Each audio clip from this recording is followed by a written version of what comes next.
जो triangle method है उसका एक एप्लीकेशन बहुत यूजफुल, ट्रायंगल मेथड का एक एप्लीकेशन है, ये आप देखें बहुत इंपॉर्टेंट भी है, पॉपुलर भी है। Case river versus boat. असल में इसमें है क्या, हम लोग को क्या बताना होता है, देखें बोट या स्विमर के रिवर में चलने का या मूव करने का दो तरीका। जैसे मान लें एक स्विमर जो है रिवर को क्रॉस कर रहा है, तो रिवर को जब क्रॉस कर रहा है तो सिर्फ उसी की वेलोसिटी नहीं है, रिवर में बहाव भी होता है, अपना फ्लो। तो जानते हैं वो जब क्रॉस कर रहा होगा तो उसकी वेलोसिटी पे रिवर की फ्लो वेलोसिटी इंपोज हो जाएगी।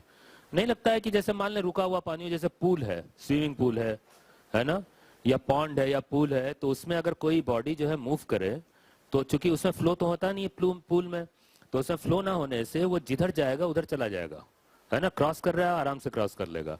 लेकिन अगर मान लें उसमें बहाव आ जाए तो, फ्लो आ जाए तो पुश नहीं करेगा उसे। तो वही ये रिवर में फ्लो होता है तो उसके मोशन को पुश करता है, तो उसकी दिशा को बदल देता है। अब मान लें ऐसे जाना चाहता है, इधर से फ्लो हो गया तो इधर नहीं जा पाएगा, वो इस तरफ जाएगा। तो असल में हुआ क्या है कि दो वेलोसिटी सुपर इम्पोज हो गई, या कहते हैं ऐड हो गई। एक उसकी खुद की वेलोसिटी बोट की या स्विमर की खुद की जो होती है, और एक रिवर की, दोनों ऐड होके वो रिजल्टेंट वेलोसिटी दे रहे हैं। तो दो वेक्टर का एडिशन है। उसमें क्वेश्चन यही होता है, एग्जामिनर क्या करेगा, बता देगा कि बोट रिवर में इस तरफ जा रही थी इतनी वेलोसिटी से, अब बताएं वो फाइनली कहां पहुंचेगी, किस वेलोसिटी से। तो ये फाइनली वेलोसिटी पूछने का क्या मतलब है, डायरेक्शन, मतलब जिधर वो जा रही थी उधर नहीं पहुंच पाएगी क्योंकि उसमें फ्लो हो गया है। तो यही क्वेश्चन जो बन जाता है उसमें बेसिकली वेक्टर एडिशन का बन जाता है। तो आपको रिजल्टेंट फाइंड करना होता है, तो ट्रायंगल बनता है। तो इस ट्रायंगल मेथड पे ही केस है, दो वेक्टर का एडिशन। दिखाते हैं आपको कैसे प्रैक्टिकली। देखें इसमें ये रिवर को दिखाया गया एक, या आप कह सकते हैं कि एक ऐसा वाटर बॉडी है जिसमें कोई फ्लो नहीं हो रहा है अभी, नो फ्लो इन रिवर, या ये कह सकते हैं कि स्टिल वाटर। स्टिल वाटर से मतलब रुका हुआ पानी, ये रुका हुआ पानी है। अब इसमें क्या होगा, ये किनारा दिखाया गया, बैंक ऑफ रिवर किनारा।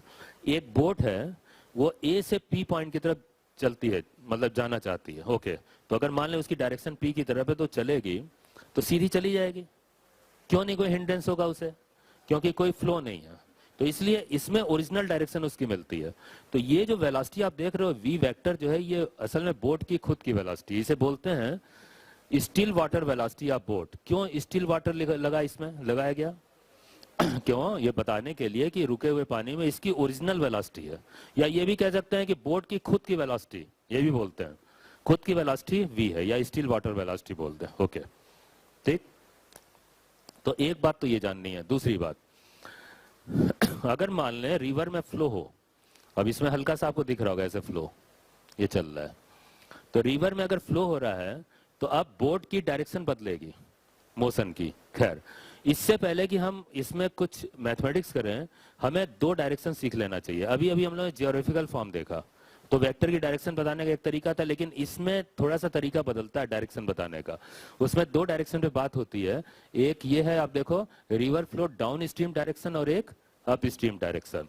ये डाउन स्ट्रीम अप स्ट्रीम से क्या मतलब है, रिवर कैसे फ्लो करती है, हाइट से ज्यादा हाइट से कम हाइट की तरफ, ऐसे ही तो होता है ना उसका फ्लो। तो जो जिधर वो जा रही है तो वो तो डाउन हो गया, नीचे का है, हाइट में नीचे हो गया, और ये अप है ना, तो उसका उल्टा डायरेक्शन जो है ऊंचा होगा, तो उसे अप बोलते हैं। तो वही कहते हैं कि अगर रिवर इधर जा रही है तो ये डायरेक्शन डाउन की है, तो डाउन स्ट्रीम बोलते हैं। और इधर है रिवर जाएगी तो इधर, तो इसकी उल्टी डायरेक्शन अप होगा, अप स्ट्रीम बोलते हैं। अच्छा अब होता क्या है यहाँ पे कि ये डाउन स्ट्रीम हो गया, ये अप स्ट्रीम हो गया। मान ले बोट सपोज ऐसे जा रही है किसी केस में, ठीक ऐसे जा रही है, तो इसकी डायरेक्शन कैसे बोलेंगे, तो इसकी डायरेक्शन बोलने का तरीका यह है, ये बोट जो है आप देखो, ये एंगल सपोज 60 डिग्री है, तो इसे बोलते हैं 60 डिग्री डाउन स्ट्रीम। क्या मतलब हुआ, डाउन स्ट्रीम डायरेक्शन से 60 डिग्री, डाउन स्ट्रीम डायरेक्शन से 60 डिग्री। अच्छा इस बोट की बात करें, सपोज ये बोट है, ये जा रही है और ये एंगल 60 डिग्री हो, तो अब ये किधर से नाप रहे हैं, ये अप स्ट्रीम से, तो इसे बोलेंगे अप स्ट्रीम से 60 degree. Means 60 degree up stream.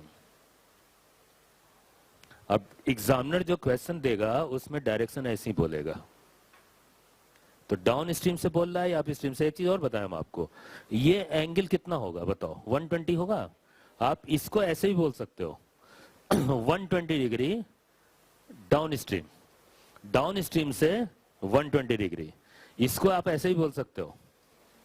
उधर से अगर बोले, है ना, ये 60 है ना, उधर से कितना एंगल बना रहा होगा 120, इसको आप बोल सकते हो इधर से अगर नाप रहे हो तो 120 डिग्री अप स्ट्रीम। तो जैसे बोल दिया उधर से नापना एंगल, डाउन स्ट्रीम बोल दिया उधर से नाप रहे हैं, अप स्ट्रीम बोल दिया इधर से नाप रहे हैं। ये डायरेक्शन के लिए होता है।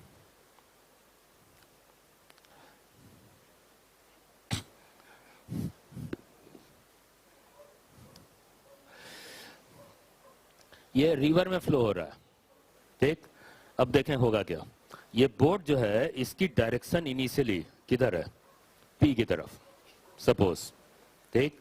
और ये उसका वेलोसिटी वेक्टर है खुद का, लेकिन होगा क्या, क्या आप सोचते हो कि अगर ये बोट जो है इधर जाना चाहे तो जा पाएगी पी पे, नहीं। तो होगा क्या, देखें ये शुरू तो वैसे करेगी लेकिन हैपनिंग ये होगी, ये रिवर फ्लो वेलोसिटी है, ये दिखाते हैं सी, सी से रिप्रेजेंट करते हैं, C is river flow velocity given होता है। देखें क्या होगा, अब ध्यान से देखो, फिर से देखो, ये जाने की टेंडेंसी इधर है लेकिन ये बहाव के कारण उधर घूम जाएगी। ये देखें, ये देखें, अब देख रहे हो फ्लो इधर हो जा रहा, पहले क्या था सीधी चली जा रही थी, लेकिन अब क्या है ऐसे। क्यों हुआ ये इस वेलोसिटी के कारण हुआ। तो फाइनली हुआ क्या है, आप देखो कि इनिशियल जो वेक्टर दिखाया जा रहा है ये बोट का खुद का है, लेकिन मिला क्या है उसे, ये देखें वी आर, ये रिजल्टेंट वेलोसिटी। क्यों हुआ, क्योंकि इस v में ये फ्लो वेलोसिटी जो है रिवर की वो ऐड हो गई है। तो आप देखो कैसे वेक्टर मैथमेटिक्स होती है, ये खुद की बोट की वेलोसिटी है और ये वेलोसिटी कौन सी है, रिवर की, है ना। और इसमें क्या हो रही है, देखें हेड से चल रहा है, ये ऐड हो गया, नतीजा क्या हुआ, इनिशियल पॉइंट से फाइनल की तरफ जो ये वेलोसिटी वेक्टर आया ये क्या आया, ये रिजल्टेंट। तो फाइनल वेलोसिटी ये मिल रही है। तो क्वेश्चन जब अपीयर होंगे तो उसमें एग्जामिनर यही करेगा, उसमें ये वेलोसिटी देगा, इसकी डायरेक्शन देगा, बोट ने इस दिशा में इतने एंगल से स्टार्ट किया, रिवर की वेलोसिटी जो फ्लो वेलोसिटी इतनी है, बताएं फाइनली बोट किधर जा रही है, वी आर पूछा जाएगा। ट्रायंगल बन गया, जब आप इसे बनाओगे तो जाना पहचाना ट्रायंगल बनेगा, आप सीधे आंसर दे दोगे। वही है कि ट्रायंगल बनना है और उसको पहचान लेना है, आंसर आ जाता है, सब हो जाते हैं बड़ी आसानी से। तो इसमें है क्या कि आप देखो कुछ वेलोसिटी, और अब ये सी तो रिवर फ्लो वेलोसिटी होगी, वी आर क्या हो गया, फाइनल वेलोसिटी ऑफ बोट, ये फाइनल वेलोसिटी हो गई। और यहाँ पे कुछ एंगल मैं दिखा रहा हूँ जो मैथमेटिक्स करने के लिए बड़े यूजफुल होते हैं। हालांकि जो भी वेलोसिटी होगी उसे नापा किधर से जाएगा, डाउन स्ट्रीम या अप स्ट्रीम से।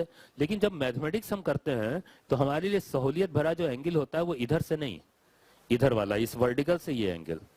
तो मान लें ये थीटा एंगल इस वी वेलोसिटी के लिए है बोट की, और एक एंगल और आएगा, ये देखें theta angle eight which the boat starts moving, किधर से, वर्टिकल। मान लें जैसे हमने कैलकुलेट करके निकाला, या ये कह सकते हैं कि ये एंगल जो है 30 डिग्री है, तो अगर हम डाउन स्ट्रीम से बोलना चाहेंगे तो क्या बोलेंगे, 60 डिग्री डाउन स्ट्रीम। क्या दिक्कत है, अगर मान लें एग्जामिनर जो है दे देता है एक बोट स्टार्ट करती है 60 डिग्री डाउन स्ट्रीम, तो ये 60 डिग्री डाउन स्ट्रीम लिख लिया हमने, और हमें मैथमेटिक्स करने के लिए ये एंगल ज्यादा आसान लगता है, तो हम क्या करेंगे, उससे इसको निकाल लेंगे। तो 60 डिग्री डाउन स्ट्रीम से हम लोग ये 30 निकाल के इधर से उस पर मैथमेटिक्स शुरू कर देंगे। क्योंकि ट्राइंगल बनाएंगे ना, ट्राइंगल ऐसे ऐसे बनता है, राइट एंगल ट्राइंगल देखें इसमें बनेगा, इसमें बनेगा, तो ये एंगल ज्यादा यूजफुल होते हैं सॉल्व करने के लिए। ऐसी एक एंगल और एल्फा, ये कौन सा एंगल होगा, ये एंगल रिजल्टेंट वेलोसिटी का होगा, जो अननोन होता है, जो आमतौर पे फाइंड करना होता है, ये तो गिवन होता है।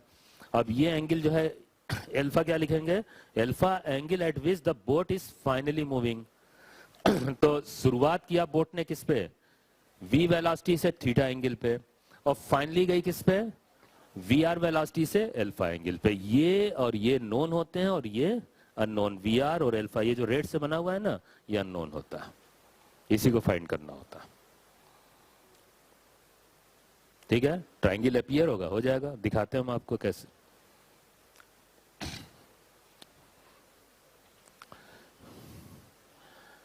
अब boat start 60 degree up stream, visualise कर लें। बोट की खुद की वेलोसिटी और एंगल किधर से, अप स्ट्रीम से 60 डिग्री। अच्छा, विद वेलोसिटी v दिया है, but it finally goes 60 degree down stream.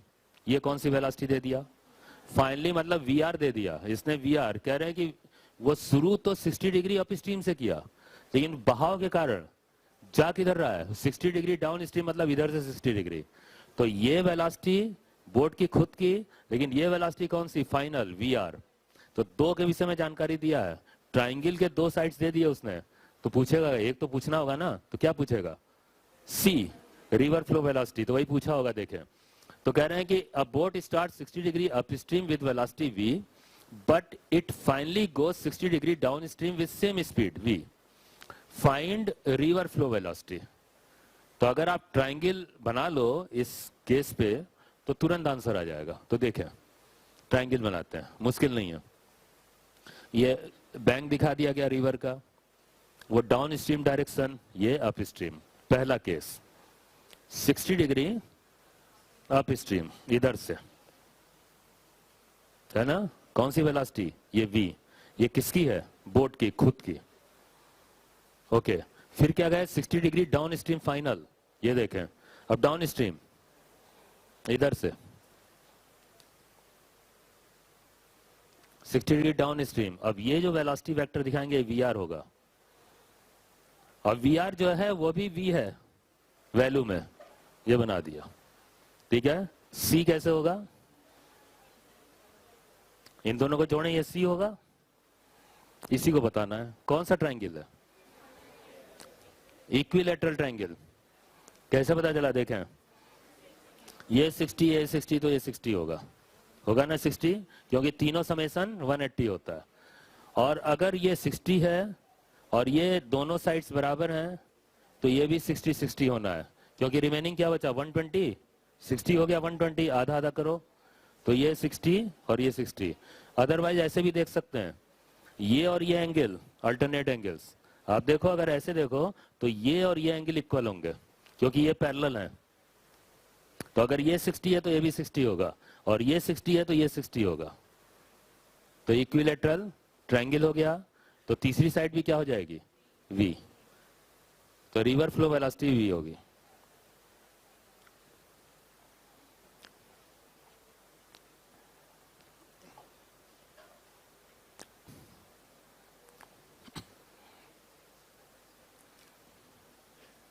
A boat starts crossing a river with the velocity v 60 degree down stream. अब की बार बोट की वेलोसिटी 60 डिग्री डाउन स्ट्रीम दी हुई है। पहले क्या था उस वाले में, अप स्ट्रीम, उधर से होगा v। Okay, if the river flow velocity is also v, मतलब रिवर फ्लो c वैल्यू जो है वो भी v दिया है। तो अब की बार इस वेलोसिटी में आप c को ऐड करोगे। ठीक, find velocity of the boat in the river as its direction of motion and its direction of motion.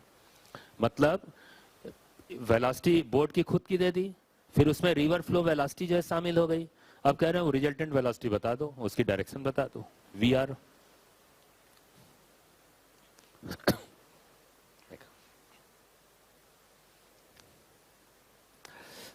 Down stream up stream, देखें 60 डिग्री डाउन स्ट्रीम, ये लिखा हुआ है 60 डिग्री डाउन स्ट्रीम, कितना v। ये बोट की खुद की वेलोसिटी है।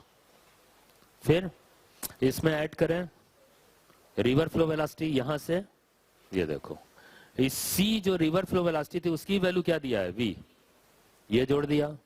अब रिजल्टेंट कैसे बनेगा, रिजल्टेंट इनिशियल से फाइनल की तरफ, ये देखो ये resultant.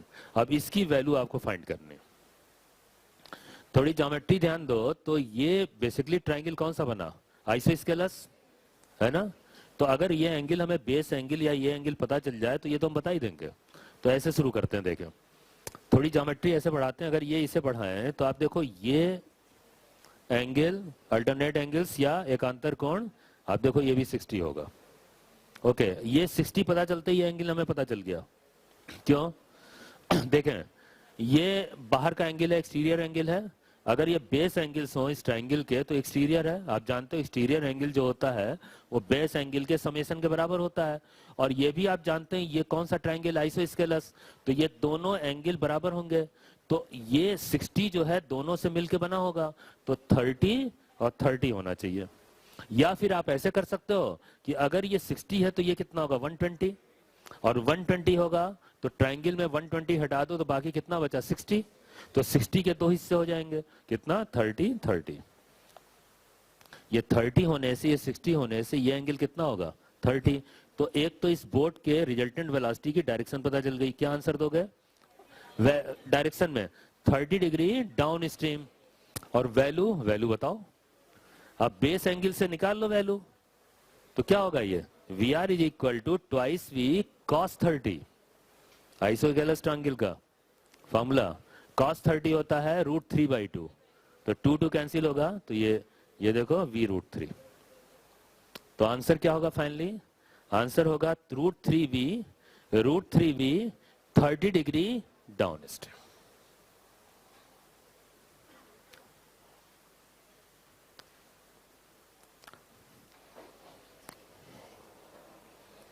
To find time taken in crossing the river and drift, दो बातें और जानने वाली। वो ये है कि अभी हम लोगों ने तो ये बात पाने की कोशिश की कि फाइनली बोट किस तरफ जा रही है जब ये चलती है, लेकिन एक बात और आती है यहाँ पे फाइंड करने की कि ये बोट जो है इस रिवर को क्रॉस करने की कोशिश कर रही है। अब चाहे जाए जिधर भी, एक किनारे से दूसरे किनारे पे वो पहुंच रही है, ठीक।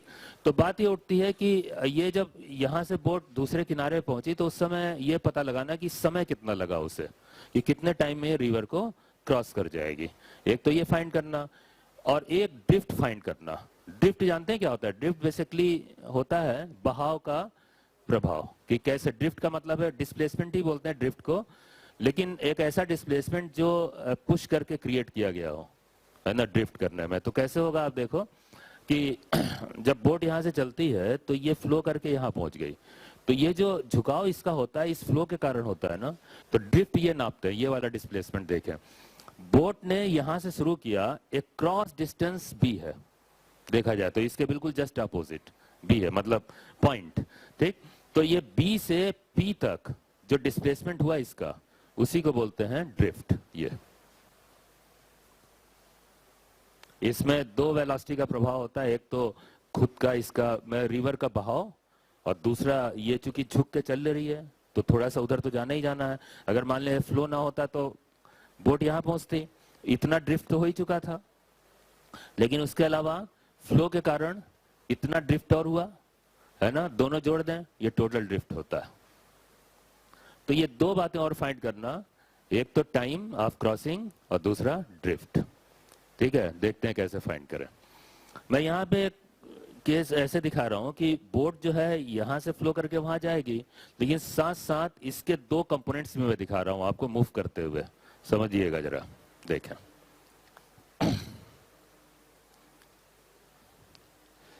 ये जो क्लिप है ये वही है पिछली वाली, लेकिन इसमें ये देखें, ये दो बोट और जो दिखाई जा रही हैं ये कुछ नहीं है, ये कंपोनेंट बोट्स हैं। कंपोनेंट का मतलब क्या है, देखें। असल में क्या है, ये जो मोशन है ये 2 डायमेंशनल है।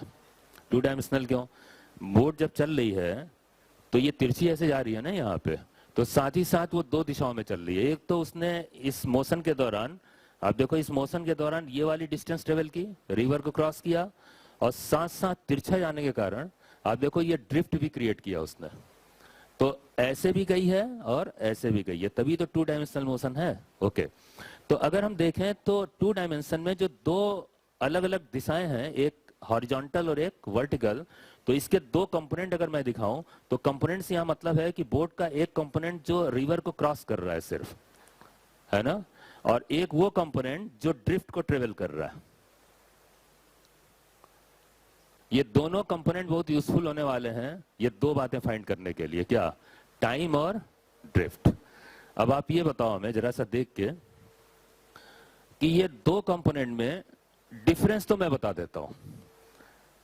एक तो ये मेन ने ये डिस्टेंस ट्रेवल किया, ठीक, मेन ने ये डिस्टेंस ट्रेवल किया, लेकिन इस वर्टिकल कंपोनेंट ने रिवर की विड्थ को ट्रेवल किया, ये रिवर की विड्थ होगी। और ये हॉरिजॉन्टल कंपोनेंट ने क्या ट्रेवल किया? ड्रिफ्ट। ओके, ड्रिफ्ट हुआ। तो ये तो डिफरेंस हो गया। कॉमन बात क्या है तीनों में? Common time, time is common.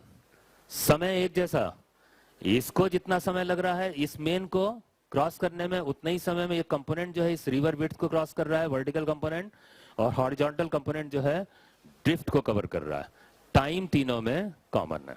ठीक, अब होता है क्या है, देखें, समय निकालने की पहले बात है। अब समय निकालने का क्या तरीका होता है? समय निकालने के लिए तो यही होता है ना, जो डिस्टेंस है उसको आप वेलोसिटी से डिवाइड कर दो। डिस्टेंस को अगर वेलोसिटी से आप डिवाइड करते हो तो टाइम आता है। तो तरीका तो ये था कि बोट ने वास्तव में ये डिस्टेंस ट्रेवल किया। ठीक, बोट ने तो ये डिस्टेंस ट्रेवल की है, आप देखो ये डिस्टेंस ट्रेवल कर रही है बोट। अब बोट ने ये डिस्टेंस ट्रेवल की है तो इस डिस्टेंस को इसी तरफ की वेलोसिटी कौन सी है? We are. वी आर से आप डिवाइड कर दो तो समय आएगा ना। अगर इस डिस्टेंस को आप इस वेलोसिटी से डिवाइड कर दे बोट की तो टाइम आ जाएगा। लेकिन ये एक मुश्किल काम है। क्यों जानते हैं? ना तो ये डिस्टेंस मालूम है, ना ही ये वेलोसिटी मालूम है। क्योंकि रिजल्टेंट वेलोसिटी ना, जिसे कैलकुलेट करना पड़ेगा आपको। तो ना तो ये वेलोसिटी मालूम है, ना ये डिस्टेंस मालूम है, तो आप टाइम फाइंड कैसे करोगे? प्रॉब्लम हो गई। तो तरीका ये होता है कि अप्रोच ऐसा हो कि जिससे हम आसानी से उस क्वांटिटी को फाइंड कर पाए। तो और भी तो तरीका हो सकता है। तो क्या जरूरी हम इधर से ही चलें? क्या हम कंपोनेंट पे काम नहीं कर सकते हैं? समय तो सब में कॉमन है। आप देखो ये वर्टिकल कंपोनेंट हो या हॉरिजॉन्टल, ये भी तो वही टाइम ले रहे हैं बराबर बराबर। तो क्या हम कंपोनेंट पे काम नहीं कर सकते हैं? कर सकते हैं। क्यों ना ऐसा किया जाए कि हम उस तरफ वर्क करें, मतलब फाइंड करने की कोशिश करें जहां हमें क्वांटिटीज मालूम हो, नोन हो। यहां तो कुछ नहीं मालूम है। लेकिन अगर हम इस वर्टिकल कंपोनेंट पे काम करेंगे तो जानते हैं एक क्वांटिटी दी होती है, रिवर की विड्थ। रिवर की विड्थ दी होती है, नोन होता है, पहले ही से नापा गया है, रिवर की विड्थ मालूम है। अगर रिवर की विड्थ मालूम है तो रिवर की विड्थ को इस डायरेक्शन की जो कंपोनेंट वेलोसिटी होगी, इसका कंपोनेंट, उससे अगर हम डिवाइड कर देंगे तो टाइम तब भी तो आ जाएगा, क्योंकि समय तो सब में कॉमन है। किसी भी डिस्टेंस को आप जब वेलोसिटी से डिवाइड करो तो याद रखना उस डिस्टेंस को उधर की ही, उस डिस्टेंस के डायरेक्शन की वेलोसिटी से डिवाइड करना, समय आ जाएगा।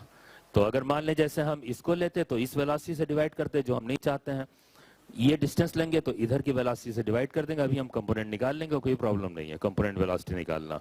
और एक तरीका और था कि हम इधर की डिस्टेंस को इधर की वेलोसिटी से डिवाइड करके निकालते, लेकिन इसमें ही प्रॉब्लम है, ड्रिफ्ट मालूम ही नहीं है। ये डिस्टेंस कहाँ मालूम है? नहीं मालूम है। हमें डिस्टेंस जो मालूम होती है वो रिवर विड्थ। इसीलिए समय निकालने के लिए हम इस कंपोनेंट पे काम करते हैं। ड्रिफ्ट निकालना होगा तो हम इस कंपोनेंट पे काम करेंगे। तो चलते हैं, फाइंड करते हैं। तो यहाँ पे इधर की वेलोसिटी कंपोनेंट कैसे निकाला जाए? तो देखो हम यहाँ पे ज्योमेट्री में एक बनाता हूँ, देखें ये तो थीटा होता है बोर्ड का डायरेक्शन, ये अल्फा हो गया। ये देखें एक लाइन ड्रॉ कर रहा हूं ये, जिससे एक ट्राइंगल कंप्लीट हो जाए। अब आप ध्यान से देखो, इस ट्राइंगल से इस वी आर का कंपोनेंट, ये वाला क्या लिखोगे आप? V R cos alpha. Okay, अगर हम इस रिवर विड्थ को, है ना, इस रिवर विड्थ को वी आर कॉस अल्फा से डिवाइड कर दें तो टाइम आ जाएगा। लेकिन अभी प्रॉब्लम है, फिर वही बात, ना तो वी आर मालूम है ना अल्फा मालूम। तो यार एक तरीका और है। आप देखो, मैं ये कह रहा हूं कि ज्योमेट्री आप देख रहे हो, आपको यही तो चाहिए वेलोसिटी। कोई जरूरी आप इस बड़े वाले ट्रायंगल से निकालो? आपको एक छोटा ट्रायंगल भी दिख रहा है, इससे भी अगर आप इस वेलोसिटी का कंपोनेंट यहां निकाल लेंगे तो वही तो आएगा। तो क्या आपको नहीं लगता है कि हमें ऐसे भी ले लेना चाहिए? ऐसे ले लेना चाहिए कि इस v का कंपोनेंट बताओ इधर कितना होगा? v cos theta. ये v cos थीटा भी होगा, ये वी आर कॉस अल्फा भी हो सकता है, तो ये वी कॉस थीटा भी होगा इस ट्रायंगल से। तो ऐसे अप्रोच करें ना, तो देखो ये कंपोनेंट जो आएगा ये वी कॉस थीटा आएगा। अगर वी कॉस थीटा ले लेंगे तो इस डी को, जो रिवर विड्थ है, इसको डी को वी कॉस थीटा से डिवाइड कर दें तब भी समय आ जाएगा। और इसमें यह आसानी हो गई कि ये सब क्वांटिटीज मालूम है, डी भी मालूम है, वी भी मालूम है और थीटा भी। Time is equal to D upon V cos theta. ऐसे समय निकाल लेते हैं। एक चीज और मैं बता दूं आपको कि ये तो एक ट्रायंगल एक केस हो गया, और भी केसेस हो सकते हैं। आपको सिर्फ एक काम करना होता है, कोई भी केस दिया हो आपको एक काम करना है टाइम निकालने के लिए, रिवर विड्थ की दिशा में जो कंपोनेंट आप आसानी से निकाल लो उस दिशा का, जैसे भी उसी कंपोनेंट से आप डी को डिवाइड कर देना, उस पर्टिकुलर केस में टाइम आ जाता है। आपको रिवर विड्थ के डायरेक्शन की वेलोसिटी लेनी है, चाहे वो डायरेक्ट हो चाहे कंपोनेंट हो, आप उस वेलोसिटी से रिवर विड्थ को डिवाइड करना, उस समय का समय आ जाएगा। जरूरी नहीं आप इसे रटो। अरे डी ले रहे हो तो डी की दिशा का वेलोसिटी ले लेना, बात खत्म, डिवाइड कर देना, टाइम आ जाएगा। ठीक, ओके। ये तो समय निकालने का तरीका हो गया। अब आती है बात ड्रिफ्ट की। तो ड्रिफ्ट निकालने के लिए आप क्या करोगे, देखो ये डिस्टेंस निकालने के लिए अब हमें ऐसे चलना पड़ेगा। आप जानते हो डिस्टेंस इज इक्वल टू या displacement is equal to velocity into time. तो वेलोसिटी को टाइम से आपको मल्टीप्लाई करना पड़ेगा। तो अब इधर का अगर डिस्टेंस ये निकालना है, ये वाला ड्रिफ्ट निकालना है, तो हम इधर की वेलोसिटी से समय को अगर मल्टीप्लाई कर देंगे तो ड्रिफ्ट आ जाएगा। ओके, तो इधर की वेलोसिटी कैसे आएगी? समय तो आ गया है, क्यों? समय तो कॉमन है ना, टाइम जो ये निकाला वही टाइम ये भी है, तो समय तो ये ले लेंगे, ठीक। लेकिन वेलोसिटी तो देखें, इस वेलोसिटी का इधर का कंपोनेंट ये देखो, ये है, ये तो ये वाला कंपोनेंट हो गया एक क्रॉस, और ये वाला कंपोनेंट कैसे निकाला जाए इस वेलोसिटी का? तो आप देखो इस कंपोनेंट को निकालने में इतना हिस्सा क्या है, सी, इतना और चाहिए, दोनों को जोड़ देंगे तो इतना क्या होगा बताएं? यस, इस ट्राइंगल से आप देखो ये थीटा के सामने वाली साइड v साइन थीटा। अब इस v साइन थीटा को अगर c से आप जोड़ दोगे तो इधर की कंपोनेंट वेलोसिटी आ जाएगी। इधर की जो कंपोनेंट वेलोसिटी होगी आप देखो, ये v sine theta plus c, यही ड्रिफ्ट क्रिएट करेगी। तो इसमें बोट का खुद की वेलोसिटी का भी कंपोनेंट शामिल है और साथ साथ रिवर फ्लो का भी प्रभाव है, दोनों मिलकर ड्रिफ्ट को क्रिएट करेंगे। अब ड्रिफ्ट जो है ये x, ये जो ड्रिफ्ट दिख रहा है ये कैसे आएगा? Drift is equal to x is equal to v sine theta plus c, ये वेलोसिटी हो गई, इनटू टाइम। और टाइम कौन सा रख दें? यही वाला है ना, तो टाइम ये रख दो, ये देखो ये आ गया। तो ड्रिफ्ट निकालने के लिए तो दो बातें आई इसमें, कैसे फाइंड किया? हमें अगर टाइम निकालना है, टाइम निकालना बहुत आसान है, आप इस रिवर विड्थ को इधर की वेलोसिटी से डिवाइड कर देना, आ जाएगा, टाइम आ जाएगा। और ये ड्रिफ्ट निकालना है तो इधर की वेलोसिटी कंपोनेंट जो होता है उसको उस समय से, जो समय पहले आपने निकाला है ना, उससे मल्टीप्लाई कर देना, ये आ जाएगा। इस तरीके से सॉल्व करते हैं, ठीक है, ओके।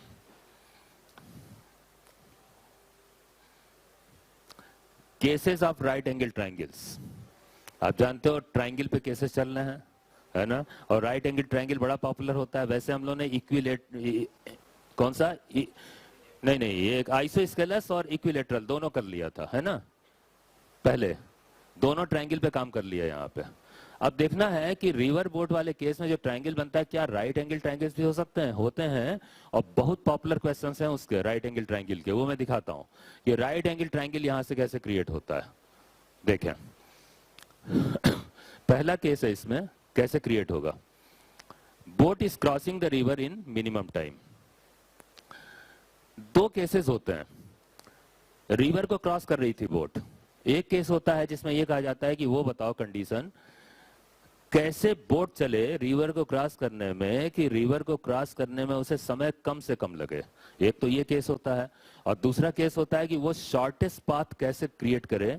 शॉर्टेस्ट पाथ मतलब कम से कम डिस्टेंस ट्रेवल करके वो रिवर को क्रॉस कर ले। कम से कम समय और कम से कम डिस्टेंस, दो अलग अलग केसेस हैं। और ये खास बात है कि कम टाइम, मिनिमम टाइम के केस में कम से कम समय, और कम से कम डिस्टेंस, शॉर्टेस्ट डिस्टेंस, दोनों केस में राइट एंगल ट्रायंगल बनते हैं अलग अलग तरीके के। और वो कैसे होता है देखें। पहला काम है यहाँ पे हमें वो कंडीशंस क्रिएट करनी है जिससे बोट जो है वो मिनिमम टाइम ले। ओके, समय निकालने के लिए क्या फॉर्मूला भी आया था? ये आया था t is equal to D upon V cos theta. Okay, अब यहाँ पे आप देखो इस t को मिनिमाइज करना है, समय को मिनिमाइज करना है, तो बोट की अपनी वेलोसिटी तो फिक्स होती है, जो भी है उसकी अपनी मैक्सिमम वेलोसिटी वो तो लेगा ही लेगा। रिवर विड्थ भी फिक्स होती है। अब आप ये बताओ समय को मिनिमम करने के लिए कहाँ एडजस्टमेंट कर सकते हैं?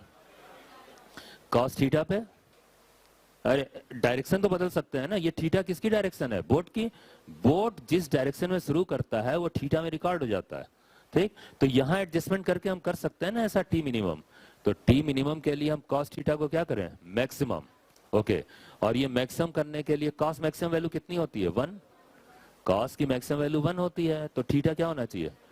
इसका मतलब हो गया कि अगर हम थीटा को 0 कर देंगे तो ऐसे केस में कॉस थीटा मैक्सिमम हो जाएगा और टाइम मिनिमाइज हो जाएगा। अब ये थीटा 0 करने का क्या कंडीशन दिखेगा भाई? For T to be minimum cos theta should be maximum, और ये कॉस थीटा मैक्सिमम करने के लिए थीटा क्या होना चाहिए? 0।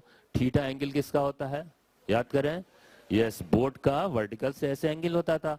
अब बोट जो है ऐसे जाती थी, ये एंगल थीटा होता था। इसको 0 करो तो कैसे हो जाएगा? ऐसे हो जाएगा। ये देखिए, ये थीटा 0 होगा तो बोट, इसका मतलब है कि बोट को आपको 0 एंगल पे शुरू करवाना चाहिए, मींस ऐसे। ये देखो, तो बोट जो है अगर ऐसे शुरुआत करते चलना है ना, तो उस केस में टाइम मिनिमम लगता है। तो अगर मान ले जैसे हम यहाँ पे मिनिमाइज करने की कोशिश करें तो हमें ये कंडीशन क्रिएट करनी चाहिए कि बोट को बिल्कुल अक्रॉस शुरू करो। ये अलग बात है वो ऐसे जा नहीं पाएगी, क्यों? क्योंकि भी फ्लो का प्रभाव आएगा। फ्लो का प्रभाव आएगा, वो ऐसे चली जाएगी। देखें कैसे चलेगी, ऐसे शुरू किया इसने लेकिन जाएगी ऐसे। आप देखो, ये देखो भाई, बहाव का प्रभाव आएगा कि नहीं? ये शुरुआत देखें, शुरुआत ऐसी हुई है, शुरुआत ऐसे हुई है लेकिन उसे उधर जाना पड़ा है। क्यों? ये फ्लो ने उसे उधर किया है। तो ये बोट तो पहुंचेगी यहां, लेकिन एक बात श्योर हो गया कि इस केस में बोट कहीं भी जाए समय टाइम मिनिमम लगेगा। कौन सा ट्रायंगल बना? Right angle triangle. एक ऐसा राइट एंगल ट्रायंगल जिसमें वेलोसिटी, बोट की वेलोसिटी वर्टिकल है, और ये वी आर क्या हो गया? हाइपोटेनस। तो ये कंडीशन होती है टाइम को मिनिमाइज करने की, ठीक। अच्छा, अब जैसे ही राइट एंगल ट्रायंगल बना, बड़ी खुशी की बात है, अब ये क्वेश्चन इस पे बनने लगते हैं और बड़ी आसानी सॉल्व हो जाएंगे, क्योंकि वो जाने पहचाने ट्रायंगल्स होते हैं। हम तुरंत ये देख के जो है हम बता सकते हैं। अब उसमें क्वेश्चंस क्या क्या बन सकते हैं? एक तो यही हो गया बेसिक कि मिनिमम टाइम लेने के लिए बोट को कैसे शुरू करना चाहिए।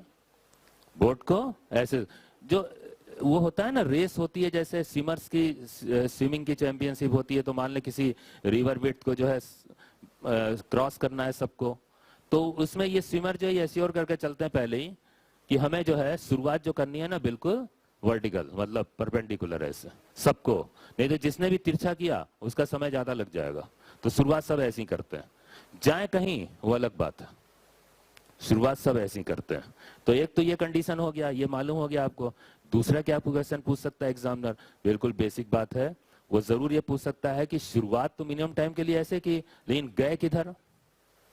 गए किधर? तो जाने का मतलब है ये वाला एंगल, तो ये एंगल पूछ सकता है वो किधर गए, है ना। साथ साथ किस वेलोसिटी से गए, वी आर पूछ सकता है कि नहीं? ये सब तो आ सकता है ना। तो वही सब और पूछेंगे तो इसमें आप तुरंत ट्रायंगल को पहचान के बता सकते हो। अदरवाइज आप ये देखो, एक चीज और, टी मिनिमम वैल्यू कितनी आएगी? अच्छा आप ये बताओ, छोड़ो टी मिनिमम क्या बताना, आप ये बताओ, यहीं से देख के बताओ, टी इस केस में टी वैल्यू कितनी आएगी? टाइम क्या आएगा? D upon V. क्यों? हमने अभी आपको सिखाया है कि केस जैसा भी हो आपको टाइम निकालने के एक काम करना है, रिवर विड्थ की डायरेक्शन की वेलोसिटी उठानी है। इस समय ये v खुद इधर की वेलोसिटी है, तो आपको क्या करना है? d को v से डिवाइड कर देना, टाइम आ जाएगा। अब ये अलग बात है कि कंडीशन के मुताबिक वो टाइम क्या होगा? मिनिमम होगा भी। आप देखो यहाँ पे, अब ये t को मिनिमाइज करने के लिए cos थीटा क्या रख दें? 1 मैक्सिमम, तो कितना आ जाएगा? d upon v। तो इस कंडीशन में जो टाइम होगा मिनिमम होगा, और वो कितना हो जाएगा? cos थीटा को 1 रखते हुए d अपॉन वी। वैसे आप डायरेक्ट बता सकते थे कि ये d अपॉन वी तो आना ही है टाइम, ठीक है। और ये देखें ये कैसे आ रहा है? ये पाइथागोरस से। वही वी आर अननोन है, तो वी आर फाइंड करने के लिए under root V square plus C square आप डायरेक्ट फाइंड कर लेना। अगर जाना पहचाना ट्रायंगल है तो आप ऐसे ही बता दोगे। इस समय ये हाइपोटेनस है, ठीक है ना। क्लियर हुई बात? और एक चीज और देखें, जरूरी बात कभी इस केस में ड्रिफ्ट पूछ लिया जाता है, इस केस में कभी ड्रिफ्ट भी पूछ लेते हैं। तो ड्रिफ्ट कैसे आएगा? एक्स वैल्यू निकालने के लिए आप ऐसा कर सकते हो, देखो चाहो तो टाइम वाले से कर सकते हो, लेकिन एक ज्योमेट्री से आप ऐसे कर सकते हैं, देखें ध्यान दीजिएगा, ये अल्फा है, ठीक, थीटा तो 0 हो चुका है। tan alpha is equal to C upon V इस ट्राइंगल में, और tan अल्फा इस बड़े ट्राइंगल में x अपॉन D। आप इसे इक्वेट कर लो, जरूरत पड़ने पे इस रिलेशन से आप x वैल्यू फाइंड कर सकते हो डायरेक्ट, ठीक है। या फिर एक काम और कर सकते हैं, x वैल्यू फाइंड करना है, इधर की वेलोसिटी क्या है, c है, इसको समय से मल्टीप्लाई कर दो, है ना, ये c है, टाइम कितना है d upon V, d upon V को अगर आप c से मल्टीप्लाई कर देंगे तब भी आ जाएगा, यही तो है। आप देखो x is equal to d upon V into C. लेकिन ज्योमेट्रिकली आप देखना चाहते हैं तो ये भी राइट एंगल ट्राइंगल और ये सिमिलर ट्राइंगल है। tan alpha is equal to c upon V is equal to x upon d। ये c और v गिवन होता है, d भी गिवन होता है, इससे आप x फाइंड कर सकते हो, तो इसमें ड्रिफ्ट भी फाइंड कर सकते हैं, ठीक है। एंगल अगर फाइंड करना है तो वैसे आप राइट एंगल ट्राइंगल जैसे ही बना लिए, आपको तो दिखने ही लगेगा ये होगा क्या एंगल, अदरवाइज आप जानते हो ये परपेंडिकुलर अपॉन बेस से आप फाइंड कर सकते हो। तो देखें, इस तरह के क्वेश्चंस को करने में फॉर्मूले नहीं रटने हैं, ये सब फॉर्मूले रटिएगा नहीं, ये ज्योमेट्रिकली सब आ जाएगा, रटेंगे तो कंफ्यूज जाएंगे, क्योंकि भी एक केस और आने वाला है राइट एंगल ट्राइंगल का। तो आपको क्या करना होगा, स्टेप्स ये हैं कि जैसे ही क्वेश्चन में लिखा हो कि समय मिनिमम लग रहा है, आपको क्या करना है, एक राइट एंगल ट्राइंगल क्रिएट कर लेना है ऐसा, और जैसे ही आप राइट एंगल ट्राइंगल क्रिएट कर लेंगे वैल्यू के साथ, आप जवाब सारे ये दे दोगे, क्योंकि ये जितने भी केसेस बने हैं सब इसी ट्राइंगल से तो बन के आ रहे हैं, तो ऐसे ही जवाब आप दे दोगे, तो आपको रटना नहीं है, इजीली हो जाएगा, ठीक है। अभी मैं दिखाता हूं कैसे।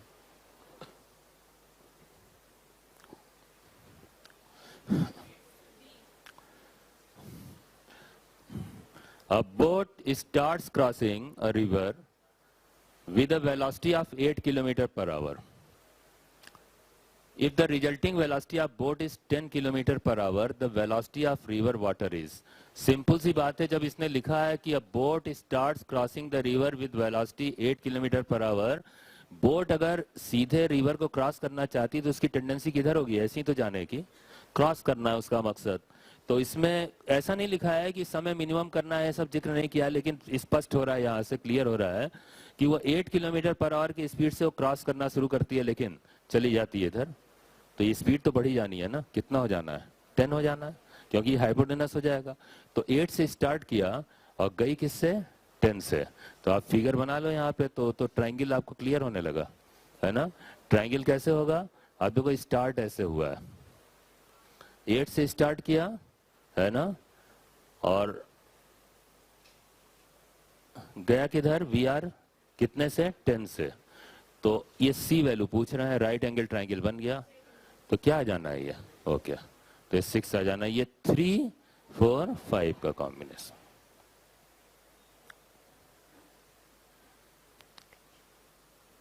ठीक है।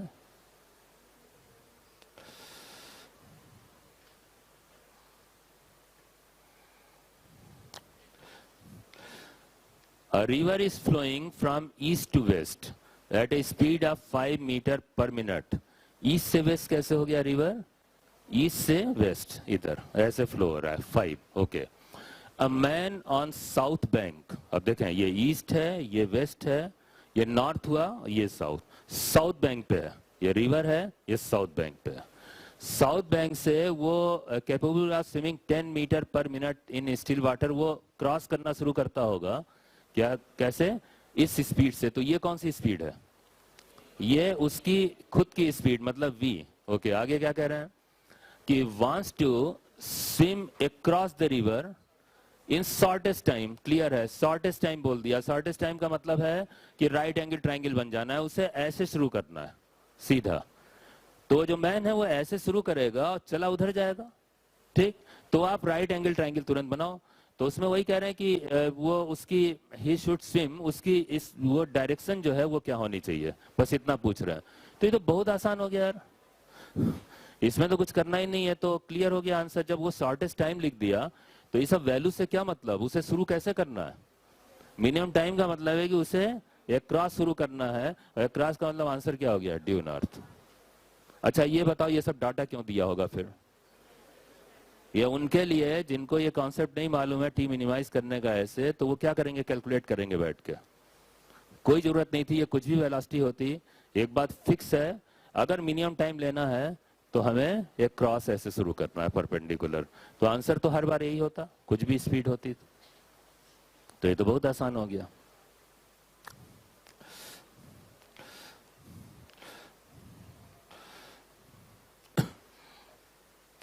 एक केस तो हुआ मिनिमम टाइम वाला जिसमें राइट एंगल ट्रायंगल बना। दूसरा केस देखें, case 2, boat crosses the river through shortest path. अब एक कंडीशन है जिसमें रिवर को शॉर्टेस्ट पाथ के थ्रू क्रॉस करना है। आप ये बताओ कि अभी तक जो केसेस हम लोग कर रहे थे उसमें बोट कैसे जा रही थी? कोई भी केस कर रहे थे बोट जैसे ऐसे चली जा रही थी। तो यार अगर मान ले जैसे वो बोट ऐसे जा रही है तो ये क्या शॉर्टेस्ट पाथ हो गया? इसका शॉर्टेस्ट पाथ कौन सा होगा? सीधे ए से शुरू करे तो बी पे जाए। अब प्रॉब्लम यह है कि अगर ए से शुरू करके वो यही शॉर्टेस्ट पाथ होगा, बाकी सब लंबे पाथ हो जाते हैं। ऐसे ऐसे आप इंक्लाइंड हो जाएंगे ना, तो ये लंबे पाथ हो जाएंगे। यही पाथ लंबा दिख रहा है आपको, ठीक है? तो अगर मान ले शॉर्टेस्ट पाथ पे उसे चलना है तो उसे एश्योर करके चलना है कि वो ए से चले तो बी पे पहुंचे ही पहुंचे, है ना? तो क्या हुआ, अगर ए से बी चलेगा तो पहुंच पाएगा ऐसे? क्यों? क्योंकि ए से बी अगर उसने शुरू किया तो फ्लो जो है रिवर का फ्लो उसे जाने नहीं देगा, वो उधर कर देगा। तो कैसे शुरू करना चाहिए प्रैक्टिकली बताओ? अगर ए से बी पहुंचना है तो प्रैक्टिकल कंडीशन क्या कहता है, हमें ऐसे शुरू कर देना चाहिए जिससे कंपनसेट हो जाए, उससे बहाव का असर भी आए तो हम ऐसे चले जाएं। तो आप देखो इसीलिए ये बोट इधर शुरू करेगी। अब देखें कैसे होगा ये, जब इसे ऐसे शुरू करना है तो जाए कैसे, देखें ये देखें। आप देख रहे हो होगा कि नहीं? शुरुआत तो उसने ऐसे की लेकिन वो बहाव के कारण ये देखें वो बी पे पहुंच गया ऐसे। तो ये होना चाहिए।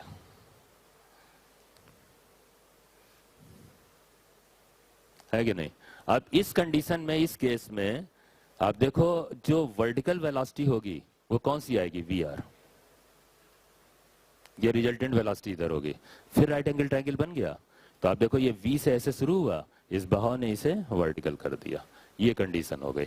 आप देखो पिछले और इस ट्रायंगल में क्या फर्क है। मिनिमम टाइम वाले में जो वर्टिकल वेलोसिटी थी वो वी थी और हाइपोटेनस था वी आर, और इस राइट एंगल ट्रायंगल में ये वी आर वर्टिकल है, हाइपोटेनस वी है। फर्क है दोनों में, है ना? लेकिन दोनों राइट एंगल ट्रायंगल के केसेस हैं। तो ये शॉर्टेस्ट पाथ पे चली जा रही है। अब इसमें जो क्वेश्चंस बन सकते हैं उसमें एक तो सबसे पहला क्वेश्चन यही बनता है जो सबसे ज्यादा जरूरी है पूछना, वो ये है कि अगर उसे शॉर्टेस्ट पाथ पे जाना है तो शुरू किधर करे? शुरुआत का मतलब उसे ये एंगल डिसाइड करना पड़ेगा ना, तो ये एंगल पूछेगा एग्जामिनर। कोई दिक्कत नहीं, जैसे ही आप राइट एंगल ट्रायंगल बनाओगे एंगल तो बता ही दोगे, कोई प्रॉब्लम थोड़ी है। जाना पहचाना ट्रायंगल होगा, आप आसानी से बता दोगे। तो यही केसेस ऐसे बनते हैं। अब देखें तो इसमें ये थीटा पूछ सकते हैं, तो फिलहाल यहाँ पे थीटा अगर निकालना है तो हमें लिखना चाहिए अल्फा 0 हो गया इस बार। अल्फा किसका होता है, वी आर का ना, वो 0 हो गया। तो आप देखो sine theta is C upon B, ये परपेंडिकुलर हो गया ना हाइपोटेनस। चाहे ऐसे निकाल लो चाहे ट्रायंगल से निकाल लेना। भाई ये याद नहीं करना है भाई, ये फॉर्मूले के तौर पे याद मत कीजिएगा, ये तो कंफ्यूज होंगे आप। इसी से सॉल्व करेंगे। और ये क्या हुआ, v जो है ये तीनों वेलोसिटी का संबंध हो गया इस बार, ये हाइपोटेनस है तो v square is equal to C square plus V R square, ऐसे हो गया, ये आ जाएगा। और देखो ये टाइम निकालने के लिए देखो ये d अपॉन वी आर क्यों लिख दिया गया बताओ आप इस बार। ओके, फिर वही बात है कि ये विड्थ की डायरेक्शन की जो वेलोसिटी इस समय वी आर है, पिछले वाले केस में क्या थी, v थी, उससे पिछले केस में क्या थी, v cos थीटा थी। बहरहाल लेकिन कुछ भी हो हर बार कौन सी वेलोसिटी ले रहे हैं, ये वाली d के डायरेक्शन के, है ना? उसी से डिवाइड कर दे रहे हैं, ये टाइम आ जा रहा है। तो शॉर्टेस्ट पाथ के केस में जो समय आएगा ना, ये शॉर्टेस्ट नहीं होगा, ये जानते हो मिनिमम टाइम से ज्यादा होगा ये। अच्छा एक चीज और इसमें खास बात होती है, इसमें आप ये देखो कि इस ट्रायंगल में ये पता चल रहा है कि बोट की वेलोसिटी जो है वो रिवर फ्लो वेलोसिटी से ज्यादा होगी। क्यों? हाइपोटेनस है, हाइपोटेनस जो होता है वो बाकी साइड से बड़ा होता है, रिजल्टेंट से भी ज्यादा होगा, सी से भी ज्यादा। तो आपको नहीं लगता है कि इस केस को क्रिएट करने में एक एश्योरेंस होना चाहिए? वो एश्योरेंस ये होना चाहिए कि जो बोट है उसमें ज्यादा वेलोसिटी क्रिएट करने की क्षमता होनी चाहिए। अगर मान ले कोई ऐसी बोट हो जो रिवर फ्लो वेलोसिटी से ज्यादा वेलोसिटी ना क्रिएट कर पाए, जैसे मान लें बहुत तेज फ्लो वाली जो नदियां होती हैं, जैसे पहाड़ की नदियां जो होती है ना, उसमें बहुत ज्यादा फ्लो होता है, बहुत हाई स्पीड होती है, वो सी वैल्यू बहुत ज्यादा होती है। तो ऐसे केस में बोट को क्रॉस करना मुश्किल हो जाता है रिवर को। क्यों? क्योंकि ये एश्योरेंस होना चाहिए कि जो बोट हो वो रिवर के फ्लो की वेलोसिटी से ज्यादा वेलोसिटी रखे, तभी तो हाइपोटेनस बन पाएगा। अगर ये हाइपोटेनस नहीं बन पाएगा तो ये ट्रायंगल भी नहीं बन पाएगा। तो इसलिए बहुत जरूरी है कि वी सी से ज्यादा हो। तो ये भी पूछा जाता है कि शॉर्टेस्ट पाथ पे चलने के लिए क्या चीज, क्या एश्योरेंस होना चाहिए। शॉर्टेस्ट पाथ पे जाने के लिए पहले एश्योर कर लें कि क्या बोट की वेलोसिटी को आप रिवर की वेलोसिटी से ज्यादा रख सकते हो। ओके, अगर रख सकते हो तब चलो, अदरवाइज शॉर्टेस्ट पाथ पे आप पहुंच ही नहीं पाओगे, आप हमेशा तिरछा जाओगे, इतना ज्यादा बहाव होता है। ठीक है, तो ये कुछ बातें जो है इसी ट्रायंगल पे हैं, ये सब फॉर्मूले नहीं है मैं कहूंगा, ये सिर्फ इस ट्रायंगल से केस को सॉल्व कर लेना हो जाएगा। ठीक है, ध्यान रखिए।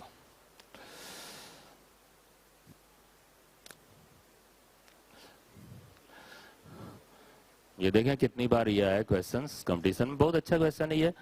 The speed of a boat is 5 kilometre per hour in still water. क्या दिया हुआ है? v, ये v दिया है। It crosses a river of width 1 kilometre along the shortest possible path. ये देखें दे दिया, शॉर्टेस्ट पाथ पे चल रही है। ठीक, जैसे ही शॉर्टेस्ट पाथ बोल दिया वो क्लियर हो गया कि वो आपको ट्रायंगल ये वाला बनाना है। वी आर ऐसे रखते हुए, ठीक है, वी ऐसे, ये ट्रायंगल बन जाएगा। Okay, the velocity of river water is, अब जरा ध्यान दें, इससे फ्लो वेलोसिटी पूछी जा रही है, गिवन क्या क्या है। अगर फ्लो वेलोसिटी पूछी जा रही है तो बाकी दो वेलोसिटी गिवन होगी। तो आप देखो इसमें क्या है कि एक तो वेलोसिटी ये दिया हुआ है v, ठीक, v दिया है, c पूछ रहे हैं, vr का पता नहीं है अभी, लेकिन vr के लिए कुछ बातें दी हुई हैं। कह रहे हैं it crosses a river of width 1 kilometre along the shortest possible path 15 minute. कह रहे हैं कि वो रिवर की विड्थ दे दी है और कह रहे हैं इसको क्रॉस करने में 15 मिनट लगा। ये इंफॉर्मेशन किस लिए दिया है? क्यों वीआर के लिए? क्यों वीआर के लिए? क्योंकि जो डिस्टेंस है और जो समय दिया है, उस डिस्टेंस को अगर आप समय से डिवाइड करोगे तो उसी डायरेक्शन की वेलोसिटी आने वाली है। और इस समय इस कंडीशन के लिए, शॉर्टेस्ट पाथ के लिए, इस डायरेक्शन की वेलोसिटी वीआर होती है। तो वीआर आप इस इंफॉर्मेशन से निकालोगे, जैसे ही दो वेलोसिटी पता चली तीसरी तो पता ही चल जाएगी, है ना। तो देखें ये बनाता हूं, इसमें जो गिवन क्वांटिटी है उसमें आप देखो, पहली बार ट्रायंगल जो बनना शुरू होगा उसमें ये राइट एंगल ट्रायंगल बनना है। आप देखो ऐसे, तो ये शॉर्टेस्ट पाथ का केस आ गया। पहले तो आप ट्रायंगल बना लो, ये गिवन है 5, ठीक, और ये गिवन नहीं है, इसके लिए दूसरे डाटा दिए हुए हैं और सी पूछा जा रहा है। तो इसके लिए जो डाटा दिया हुआ है उसमें आप देखो, एक तो रिवर विड्थ दिया 1 किलोमीटर और टाइम दिया हुआ है। तो हम क्या कर रहे हैं, वीआर को निकालने के लिए इस डिस्टेंस को टाइम से डिवाइड कर रहे हैं। तो डिस्टेंस 1 किलोमीटर और टाइम 15 मिनट है। अच्छा, आंसर जो दिया हुआ है वो किलोमीटर पर आवर में चल रहा है, तो आपको ये कन्वर्ट करना पड़ेगा मिनट को आवर में। तो मिनट को आवर में कन्वर्ट करने के लिए आप देखो, इसको 60 से आप डिवाइड करोगे तो ये आवर में कन्वर्ट होगा, ठीक, मिनट को 60 से। तो ये हो गया 1/4, ये 1/4 होगा तो ये ऊपर जाके 4 बनेगा, तो ये हो जाएगा 4 किलोमीटर पर आवर। तो VR 4 हो गया, V 5 होगा। ये कितना होना चाहिए? 3 होना चाहिए। क्लियर है, 3 4 5 का कॉम्बिनेशन। ऐसे क्वेश्चंस आते हैं, अब देखो कितनी बार आया ये, भाई इंपॉर्टेंट क्वेश्चंस नहीं, इजी होता है, बस कुछ नहीं है ऐसे करना। तो 3 होगी इसकी वेलोसिटी। क्लियर है? Okay. A man crosses a 320 meter wide river perpendicular to the current in 4 minutes. एक मैन जो है वो 320 मीटर रिवर को करंट के परपेंडिकुलर 4 मिनट में क्रॉस करता है। मतलब क्या हो गया, ये शॉर्टेस्ट पाथ का केस हो गया। कैसे पता चल रहा है? है ना, क्योंकि कह रहे हैं ना कि करंट मतलब फ्लो, रिवर का करंट मतलब रिवर का फ्लो, ये फ्लो जो है उसके परपेंडिकुलर चलता हुआ क्रॉस कर रहा है। तो ये साफ सी बात हो गई, वो ए से बी जा रहा है, ठीक। और ये विड्थ दे दिया और ये 4 मिनट किस लिए दिया है, वी आर निकालने, ओके वी आर निकल आएगा। If in still water he can swim with the speed of 5/3 times that of current, क्या मतलब हुआ, ये वी दे दिया, लेकिन अब यार वी की वैल्यू डायरेक्ट नहीं दी है ना, बल्कि उसे सी से कंपेयर करवा दिया। वो कह रहे हैं कि उसकी जो खुद की वेलोसिटी है वो करंट वेलोसिटी जो है, मतलब रिवर फ्लो वेलोसिटी से 5/3 टाइम्स है, मतलब आप कह सकते हो अगर वो सी है रिवर फ्लो वेलोसिटी तो ये होगा 5/3 सी। कभी कभी ऐसा होता है कि एग्जामिनर ऐसे डाटा दे देता है जिसमें आप ट्रायंगल ना पहचान पाओ, तो इसका मतलब ये थोड़ी कि हम उसे छोड़ देंगे, ये वैसा ही केस है जिसमें ट्रायंगल हो सकता है आप ना पहचान पाओ, क्योंकि वैल्यू दिया होगा तब तो पहचान पाओगे, इसमें वैल्यू तो दिया नहीं है, इसमें तो आपस में कंपैरिजन में ऐसे रेशियो में दे दिया है, कोई दिक्कत नहीं है, तब भी हम कर लेंगे। राइट एंगल ट्रायंगल बनेगा हम सॉल्व तो कर ही लेंगे उसे, तो ऐसा भी क्वेश्चन हो सकता है। तो ये है कि हम वो जो वेलोसिटी वो 5/3 सी ले लेंगे, ठीक, okay. Then the speed of current in minute metre per minute is, तो क्वेश्चन तो पिछले वाले जैसा ही तो है ना, चलते हैं करते हैं इसे, देखें इसमें क्या है, देखें गिवन क्या है, देखें ये देख, ये सी है और ये जो है 5/3 सी, ये गिवन है।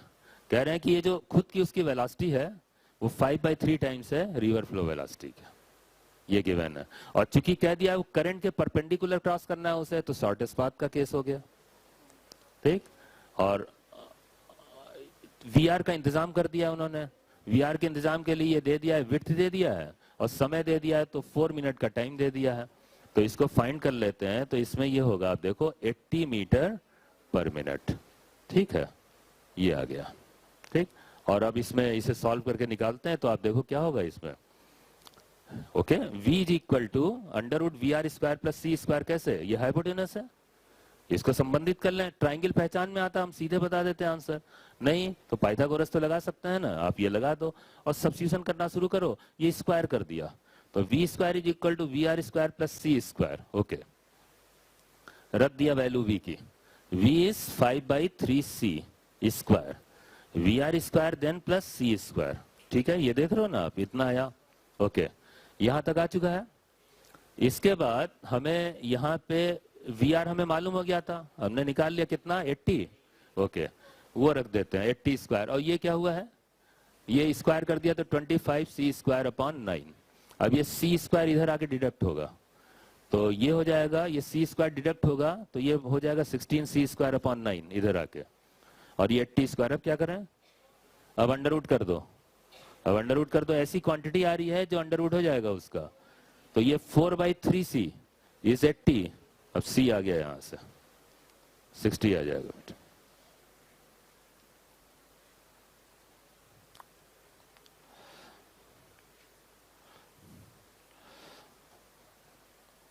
ठीक है ना।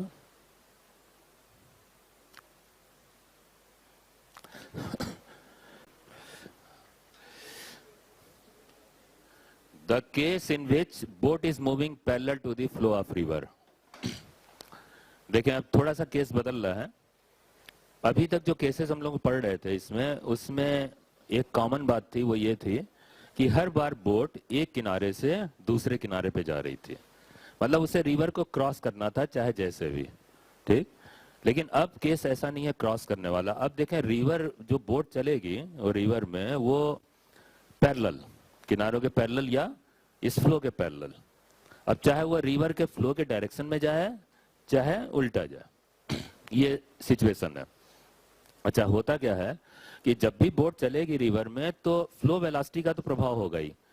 अब की बार क्या होगा कि जैसे बोट की जैसे खुद वेलोसिटी है मान लें, तो जब फ्लो उस पर इम्पोज होगा तो वेक्टर कोलिनियर हो जाएंगे, कोलिनियर का मतलब एक ही लाइन पे। अब चाहे अगर मान ले जैसे ये अप स्ट्रीम डाउन स्ट्रीम अगर बोट जा रही है तो ये फ्लो जो है इसे सपोर्ट करेगा, मान ले जैसे ये बोट इधर जा रही है तो फ्लो इसे सपोर्ट करने वाला है, तो ये दोनों वेक्टर एकदम पैरेलल हो जाएंगे, तो जब ये एक ही दिशा के हो जाते हैं तो सीधे सीधे जुड़ जाते हैं। और कभी ऐसा हो सकता है कि बोट उल्टा चले, ये देखें किधर, अप स्ट्रीम की तरफ, है ना। तो जानते हैं अप स्ट्रीम चलेगा तो ये रिवर फ्लो जो है एकदम से उसे अपोज करेगा, एकदम अपोज करने लगेगा, तो सीधा डिडक्ट होगा उसमें। आप देख रहे हो यहाँ पे वेलोसिटी जो है ये डिफरेंस में आ रही है और ये एडिशन में आ रही है। देखें वेक्टर की मैथमेटिक्स स्केलर जैसे कब होती है? दो कंडीशन में, है ना, जब उसकी मैक्सिमम और मिनिमम वैल्यू ऑपरेट होनी होती है। जब दोनों वेक्टर के बीच का एंगल 0 डिग्री होगा तो सीधे सीधे जुड़ जाएंगे, और अगर 180 होगा अपोजिट तो सीधे डिडक्ट होते हैं। अदरवाइज बाकी अगर एंगल वाला केस है तब तो आप पूरा वेक्टर मैथमेटिक्स आप देख रहे होगे। तो ये वो केस है जिसमें ये दोनों वेलोसिटीज जो हैं या तो जुड़ जाएंगी सीधे सीधे मैक्सिमम वैल्यू देते हुए, या डिडक्ट होकर मिनिमम वैल्यू देंगी फाइनल वेलोसिटी की। तो वो वाली कंडीशन कही जा रही है। तो इसमें जो क्वेश्चन अराइज होता है उसमें समय पे क्वेश्चन होता है, टाइम हम पूछते हैं। तो उसमें यह है कि जैसे मान लें बोट को रिवर में दो लोकेशन, जैसे ये बी और पी है, इनके बीच चलना है, ठीक। तो होता क्या है कि तीन कंडीशंस होती हैं, थ्री कंडीशंस। उसमें थ्री कंडीशन में एक तो ये होता है कि बोट एकदम एफर्ट ना करे, बोट को ऐसे ही छोड़ दिया जाए। अब बोट को ऐसे ही छोड़ देंगे तो वो रिवर के फ्लो के साथ जो फ्लो करेगा उसे, है ना। तो आप देखो बोट जो है जब चलेगी ऐसे तो रिवर के फ्लो के साथ चलेगी तो उसमें सी वेलोसिटी होगी, कौन सी? फ्लो की वेलोसिटी। तो उससे भी ये डिस्टेंस को ट्रेवल कर सकती है। या फिर अगर वो खुद का एफर्ट करे तो खुद का एफर्ट करेगी तो उसमें उसकी वेलोसिटी भी जुड़ जाएगी फ्लो के साथ, तो स्पीड बढ़ जाएगी उसकी, तो समय क्या लगेगा? कम लगेगा। लेकिन अगर वो अगेंस्ट चले फ्लो के अप स्ट्रीम की तरफ तो समय बढ़ जाएगा, क्योंकि इसकी वेलोसिटी को ये सी जो है अपोज करेगा ना, तो उस केस में फिर स्पीड कम हो जाएगी। तो वो तीन तरीके का केस होता है, थ्री, तीनों में डिफरेंट टाइम लगता है, तो वो टाइम पे क्वेश्चंस बनते हैं। तो ये दिखाने की कोशिश की जा रही है, आप देखो कि जैसे मान लें बोट सिर्फ ऐसी छोड़ दिया जो फ्लोट करे तो क्या होगा कंडीशन। तो आप देखो ये जो स्पीड मिल रही है ये बेसिकली है क्या? ये रिवर की ही स्पीड है, वो खुद की नहीं है, उसकी रिवर की स्पीड है, उससे फ्लोट कर रहा है। ऐसी बॉडी को फ्लोटिंग बॉडी बोलते ही हैं। तो अगर कभी फ्लोटिंग बॉडी किधर जाएगी? फ्लोटिंग बोट या फ्लोटिंग बॉडी। बॉडी क्यों बोल रहा हूं? कभी एग्जामिनर क्या करता है, बोट की जगह कहता है एक लकड़ी का टुकड़ा लॉग ऐसे पड़ा हुआ है पानी में फ्लो कर रहा है, या एक बॉटल, खाली बॉटल है, उसे कॉक लगा दिया और उसे फ्लोट करवा दिया, डाल दिया, फ्लोट करती है फिर बॉटल ऐसी खाली, है ना, फ्लोट कर रही है। तो फ्लोट अगर कर रही होगी तो कौन सी स्पीड आप लोगे उसमें? रिवर वाली। तो वही है, इसे फ्लोटिंग बॉडी या फ्लोटिंग बोट बोलना है। ऐसे डाउन स्ट्रीम ही तो जाएगी। ओके, ये क्या केस है? ये भी डाउन स्ट्रीम का है, लेकिन अब की बार स्पीड क्यों बढ़ गई है? क्योंकि बोट खुद भी एफर्ट कर रही है ना। तो ये केस होगा बोट वेलोसिटी डाउन स्ट्रीम। अगर बोट की वेलोसिटी ले रहे हैं और डाउन स्ट्रीम ले रहे हैं तो वो दोनों सपोर्ट कर जाएंगे एक दूसरे को। और इसमें क्या है, बोट की वेलोसिटी अब की बार अप स्ट्रीम होगी, तो अप स्ट्रीम होगी तो स्पीड बहुत कम हो जाएगी, है ना, अप स्ट्रीम, क्योंकि वो फ्लो जो इसे अपोज कर रहा है। तो ये थ्री केसेस बनते हैं, बोट वेलोसिटी अप स्ट्रीम, ठीक। अगर तीनों को हम कंपेयर करके आपको दिखाएं तो ऐसे होगा। आप देखो थ्री कंडीशंस में जरा देखें टाइम क्रॉस करने का, ये देखें,